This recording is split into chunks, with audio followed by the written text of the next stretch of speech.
Overshadowed by my parents' favoritism toward my twin, I reached out to my uncle, who encouraged me by gifting me a car. I, 23F, need to get this off my chest. I've been holding this in for so long, trying to tell myself that things will eventually change, but recent events have shown me that I can't keep pretending any longer. This is about my twin sister, Emma, 23F, and how our parents, Linda, 48F, and Robert, 50M, treated us differently throughout our lives, including our professional jobs at one of New York's major corporations. Growing up in our suburban home wasn't too bad, assuming you didn't mind being continually overshadowed. Mom is a real estate salesperson who lives for open houses and client lunches, someone who views every social contact as a potential sale. Dad owns his own accounting firm, and they're all about upholding the perfect image: a spotless home, manicured lawn, country club membership, and private school tuition. However, that meticulously produced image functioned best when Emma was the focal point. I first noticed the trend around the age of 6. It wasn't evident at first, more like puzzle pieces that only made sense years later. When we went shopping for school supplies, Emma got the trendy backpacks and elegant pencil cases, while I got the practical, robust ones because they'll last longer. Emma's birthday parties were elaborately themed affairs with professional entertainment and personalized cakes. My family gatherings were simple since you prefer quiet celebrations, don't you, sweetie? The holidays were when the disparity became painfully obvious. Every Christmas morning, Emma would open the latest must-have toys, the costly dolls, the newest gaming systems, and everything she'd circled in the holiday catalogs. I'd get educational toys or practical gifts, like clothes, because you're the responsible one. I have a vivid memory of one Christmas.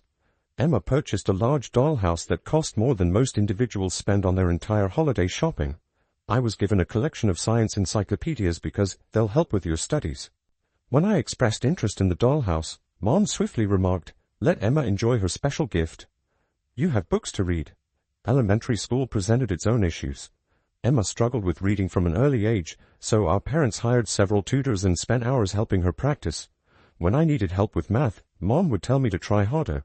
Emma joined every after-school activity she desired, including dance, gymnastics, and cheerleading. When I begged to join the science club, Dad answered, "Maybe next semester when we have more budget." But that semester never came.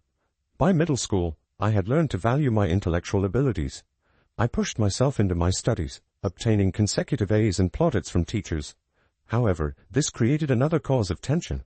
Emma had a meltdown after I won the school science fair in 7th grade because she wasn't getting any attention. At the family supper that night, instead of celebrating my accomplishment, Mom spent the evening soothing Emma, telling her, "Everyone has different talents." Dad just sat there, occasionally staring at me with discomfort rather than pride. The tendency became more pronounced during high school. I completed all advanced placement classes, joined academic clubs, and tutored other kids. Emma, on the other hand, prioritized popularity and social activities, achieving just passing marks while excelling at making social connections. During the college application season, I spent numerous hours improving my essays and applying to scholarships. Emma applied to 3 institutions, each with relatively simple admission standards. However, Emma's admittance into our state university's business school piqued our parents' interest more than my acceptance to many top-tier universities with hefty scholarships. When we both got employment at Stellaris Corporation after graduation, I figured things would finally change. I was accepted into their extremely competitive management training program after completing 6 rounds of interviews and tests. Emma was hired in sales after meeting the department head at one of Mom's real estate networking events. You'd think that working in the corporate world would level the playing field, yet our family dynamics followed us like a shadow. In my 9 months at Stellaris, I have routinely exceeded my analytics targets. I created a new reporting system that saved the organization more than $200,000 in the first quarter alone. My team leader has already suggested me for an early promotion. Emma, on the other hand, is well known for planning office social events and nurturing client ties. She hasn't fulfilled her sales targets yet, but she reminds our parents that building relationships takes time. Mom and Dad's reactions to our various job paths have been predictably biased. When Emma organizes a successful client lunch, Mom posts about it on all social media platforms with headlines such, "So proud of my baby girl making waves in the corporate world." When I earned an Excellence Award for my cost-saving ideas, Mom texted me a quick, "That's nice, honey," followed by 5 texts about assisting Emma with an impending client presentation. The office dynamic itself frequently feels like a rerun of our childhood. Emma's workstation is on the 15th floor, in the sales department, where she deals with a steady stream of visitors. My workstation is on the 12th level of analytics, where I spend the majority of my time working with data and creating reports. Emma is frequently the center of attention at business events, while I stay in the background, focusing on keeping our projects on track. Last month, I believed things might finally change. Our department bosses announced that they were choosing team members for a distinguished 2-week training session in our Singapore office. Both Emma and I were nominated as candidates. For 3 weeks straight, I worked late at the office, methodically preparing my presentation and project proposals. I examined previous successful applicants, studied the Singapore office's activities, and produced detailed proposals for possible cross-market projects. Emma, in her own style, concentrated on networking. She spent the same 3 weeks treating key decision-makers to lunch and organizing after-work social activities. I overheard her say to someone, "Why worry about presentations when you can build connections?" It was such a typical Emma attitude that I almost had to chuckle. Last Tuesday, we gave our last presentations for the Singapore program. The selection committee included senior executives from both administrations. I presented a full analysis and cross-market approach, including expected outcomes and execution deadlines. Emma pursued me, presenting what she called a people-first approach to international collaboration, which centered on team building and social activities. I felt confident in my chances. My presentation was robust, supported by statistics and concrete strategies. But deep down, I had a nagging suspicion that something would go wrong, as it often does when Emma and I compete for the same thing. The findings were released Tuesday morning. Our department had summoned us both to the conference room. Emma was selected for the Singapore program. What's the reason? Her natural ability to build relationships would be beneficial to international cooperation. I sat there, attempting to keep a professional demeanor as my gut twisted into knots. The saddest thing wasn't missing the opportunity. It was seeing Emma's perfected expression of phony modesty when she accepted the post. But that wasn't the actual blow to the gut. During my lunch break, I overheard Emma on the phone with Mom. "Yes, it is for 2 weeks. No, I will not be alone." "Really? Would you and Dad do that?" "That'd be wonderful." My heart plummeted before I really realized what was coming. Later that evening, during our monthly family meal, which Mom insists on keeping even though we're grown-ups, they dropped the bomb. Emma was not only going to Singapore, but her parents had decided to make it a family vacation. They'd purchased tickets to follow her, intending to support her throughout this significant career milestone before spending an additional week traveling Southeast Asia together. I sat there, pushing my food around on my plate, waiting for them to reveal my participation in these schemes. Instead, Mom turned to me and said, "Won't you take care of the house while we're away, honey?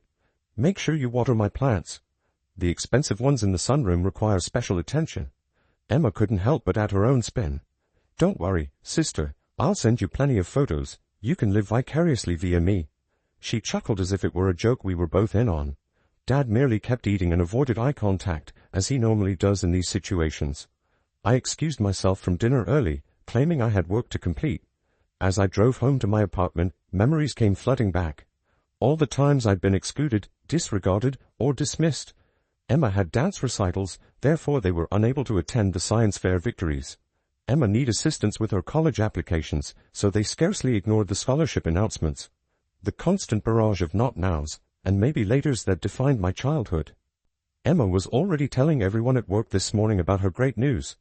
"It's going to be such an amazing family experience," she kept saying, apparently unaware of or purposefully ignoring the fact that not all of her family was present. I buried myself into my work, ignoring the congratulatory messages in Emma's inbox and the constant stream of coworkers who stopped by her desk. Our team leader sensed something was wrong and inquired whether I was all right. I flashed her my best professional smile and claimed I was all right, just thinking about our forthcoming project deadlines. During the afternoon meeting, Emma couldn't stop talking about her trip to Singapore. "I'm so grateful for this opportunity," she added, gazing right at me. "It's important to have family support during big career moments." The irony in her comment made me want to scream.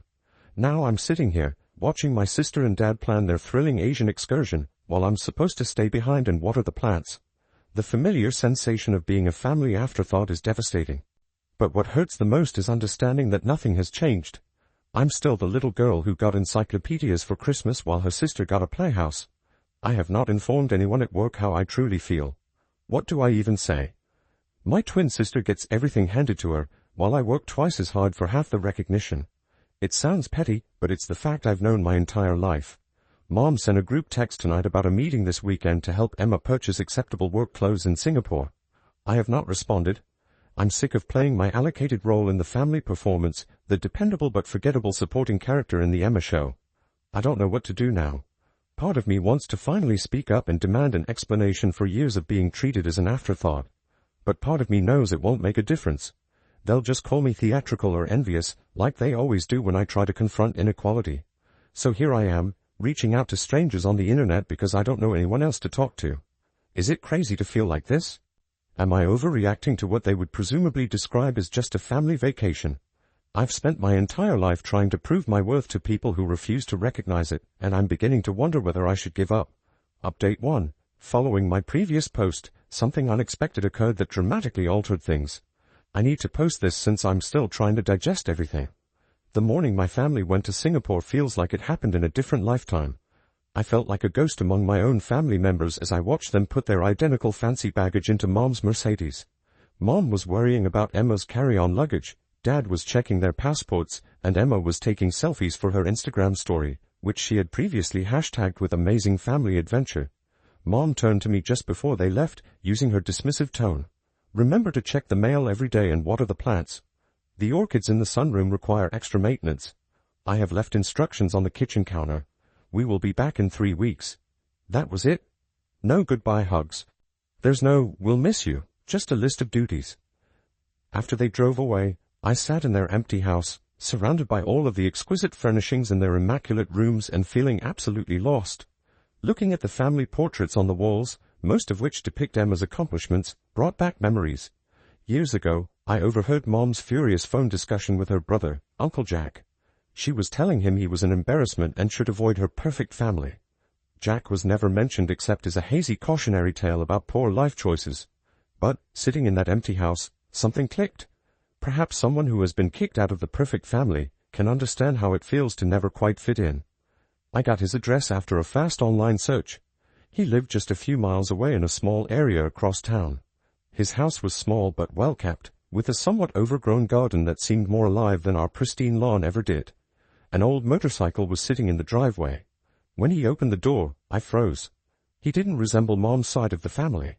He had kind eyes and laugh wrinkles around his mouth, and he was dressed in well-worn trousers and a faded band t-shirt. "Could I help you?" he inquired, seeming perplexed. "I'm Natalie," I managed to say. "Linda's daughter." His eyes widened with recognition before softening with understanding.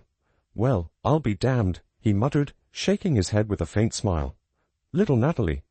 The last time I saw you, you were barely walking. You resemble your granny." She was also the quiet rebel in the family. His home was messy, yet comfortable, stocked with books and classic vehicle models.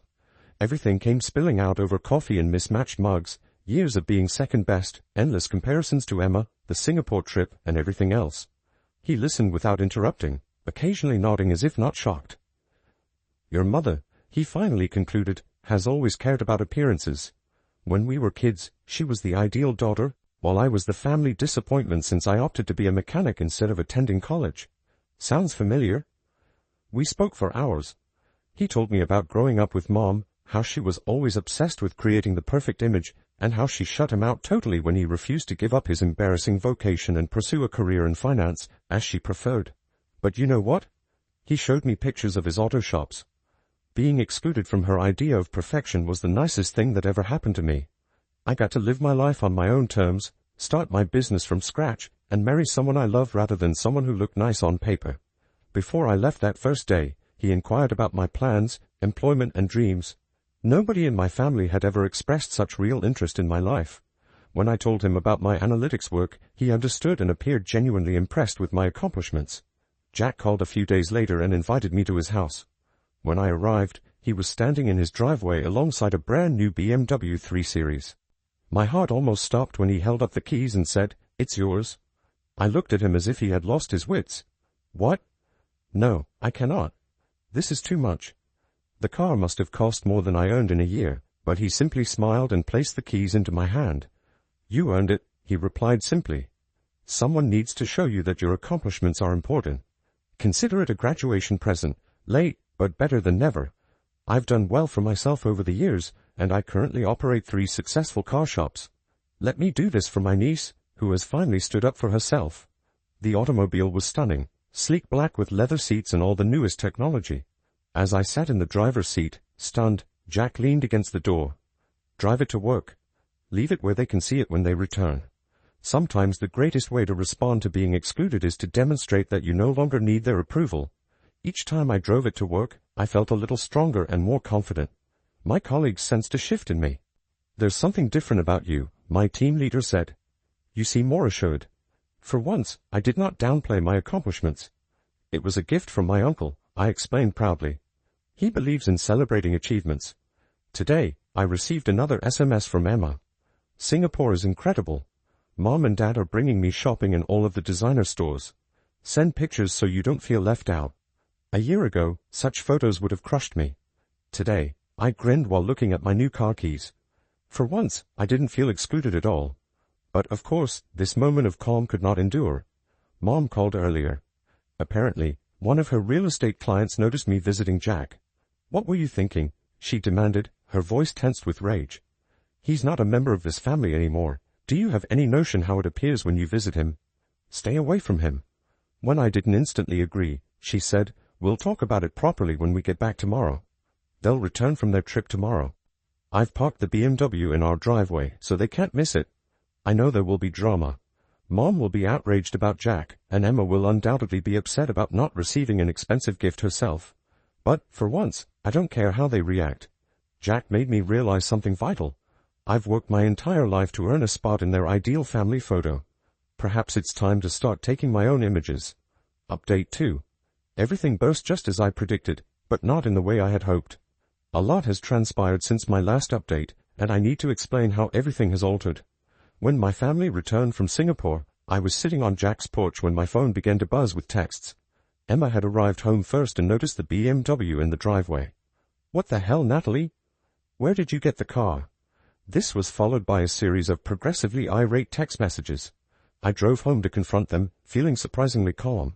When I arrived, they were all standing in the driveway, Mom looking as if she had swallowed something unpleasant, Dad avoiding eye contact as usual, and Emma with her arms crossed, still dressed in her Singapore airport attire. "Who bought your car?" Mom demanded before I even stepped out. When I informed her it was from Uncle Jack, her face flushed an unusual shade of red. "Jack? That low-life mechanic who couldn't even complete college, return it immediately," Mom snapped. "No," I said, surprised by how calm my voice was. "I am not returning anything. Uncle Jack bought me this car because he is pleased with my accomplishments, which you would not comprehend." Emma stepped forward, hand out. "Please, Nat, don't be selfish. I know I'll look better driving it. I work in sales, and appearance is important in my position." I laughed. Actually, I laughed. Unbelievable. You just returned from a luxury trip that I was not invited to, and now you want my car. Mom's expression tightened. "If you don't hand over those keys right now, you can find somewhere else to live." "Funny you should say that," I said, walking to my car and opening the trunk to display my packed baggage. I was planning on leaving anyway. The expression on their faces was priceless. Mom's mouth expanded and closed, like a fish out of water. Emma simply gazed, her perfect Instagram pose finally shattering. Dad shuffled uneasily but, as always, said nothing. "Don't worry," I murmured, getting back into the car. "I will send you photos. You can live vicariously via me for once." I drove directly to Jack's residence. He had already arranged the guest room, as if he knew exactly how things would play out. "Stay for as long as you need," he offered, helping me with my things. It's about time someone in this family stood up to Linda. The following few days were bizarre. I began preparing for my new life by transferring to a different department at work, one that had been attempting to attract me for months, and looking for my own apartment. But Emma couldn't let me enjoy a moment of peace. She began posting on social media about toxic family members and ungrateful sisters. The posts were always carefully phrased to make her appear as the victim while portraying me as the villain. "Some people can't handle others' success and lash out instead," she said beside a photo of my vacant childhood room. "Sad when jealousy ruins relationships." Our mutual high school acquaintances began to contact us, asking what was wrong with me and why I was causing problems with my family. Emma had always been the social media queen, meticulously constructing her image as the ideal daughter, and she was now utilizing the platform to dictate the narrative. But something unexpected occurred. My coworkers, who had seen me work twice as hard for half the accolades, began protecting me. My team leader celebrated genuine achievements by posting a photo of our department's success metrics, which I had helped enhance. Other co-workers told stories about my efforts to the organization. Then, last Friday, Mom arrived at my new office. She strode in as if she owned the place, swinging her luxury bags. "This has gone on long enough," she declared. "You have to come home and fix this. People are talking." I looked up from my computer, observing how quiet my co-workers had become while watching the scene unfold. "Good," I said calmly. "Let them chat. Maybe they'll finally understand what's been going on all these years." "You've changed," she replied, her tone stern. "And not for the best. This is not you, Natalie. This disobedience, this attention-seeking behavior, it's beneath you." "No, Mom," I responded, rising up. "This is who I am." "You just didn't notice because you were too busy making sure Emma was in the spotlight," I explained. She attempted a different strategy, lowering her voice. "How about family loyalty? What would others think if they saw you living with Jack and driving his car? He's no longer really a member of our family." "That's where you're incorrect," I answered. "Jack has been more family to me in the last few weeks than you have in my entire life. He actually sees me, Mom. Mr. Not Just Emma's shadow." "He's using you to get back at me," she said. "You're just too naive to see it." I shake my head. "No, Mom. For the first time in my life, I can see everything clearly. You can leave now. I have work to do." She stayed there for a bit, evidently looking for anything else to say, and then turned and walked away without saying anything else. Later that day, Jack called to tell me something fascinating. "Your mom showed up at my shop," he added, laughing. "She wanted to talk about my will. I think she's concerned that I'm leaving everything to you. Linda is always thinking about what's in it for her." "What have you told her?" I asked. "I told her not to worry about it," he added. "But honestly, Natalie, her coming here isn't for the money. It's all about control. She's terrified of what I might reveal about the past." When I questioned what he meant, he paused. "Let's not open that can of worms just yet. Focus on your future, youngster. You've got bigger things to worry about." And he's correct. I'm settling into my new life now, and my work is going great. It turns out that when you're not constantly trying to prove your worth to people who never acknowledge it, you have a lot more energy to actually do your job. I'll be looking at apartments next week, and I'm even thinking about going back to school for my MBA. Emma continues to post her passive-aggressive updates, but they no longer hurt. Mom continues to try to get me to see reason, and Dad continues to avoid conflict by saying nothing at all.